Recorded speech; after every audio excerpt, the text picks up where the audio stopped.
అనగనగా ఒక ఆదివారం అంటే అది నిన్ననే. ఈరోజు మా వైషు బర్త్‌డే సందర్భంగా నిన్న కొన్ని షాపింగ్స్ అయితే ఫినిష్ చేశాము. ఫ్రెష్‌కొచ్చి ఇక్కడ కప్ కేక్స్ తీసుకున్నాము. తర్వాత స్వగృహకెళ్ళి స్వీట్స్ తీసుకున్నాము. అక్కడి నుంచి వస్తూ వస్తూ వైషు కోసం ఆరుష్ ఏదైనా గిఫ్ట్ తీసుకురమ్మన్నాడని చెప్పి మన మిద్లాపురి వుడా కాలనీలో ఉన్న గిఫ్ట్స్ అండ్ గ్యాడ్జెట్స్‌కొచ్చాము. ఇక్కడ చూపించిన 3 గిఫ్ట్స్‌లో నేను వైషుకి ఏం కొనుంటానో కింద కామెంట్ సెక్షన్‌లో కామెంట్ చేయండి.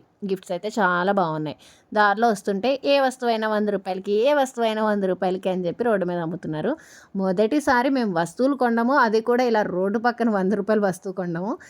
ఇక్కడ నాకు చూస్తున్నప్పుడు చాలా టెంప్టింగ్‌గా అనిపించింది. అండ్ చాలామంది జనాలైతే క్రౌడ్ ఫుల్ ఉన్నారనమాట. ఇక్కడ ఏమైనా మనకి యూజ్ అయితాయా చూద్దామంటే తేజు ఒక 2 ఐటెమ్స్ సెలెక్ట్ చేసింది.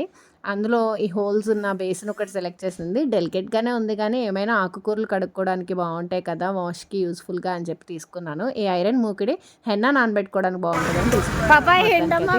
Thanks for watching.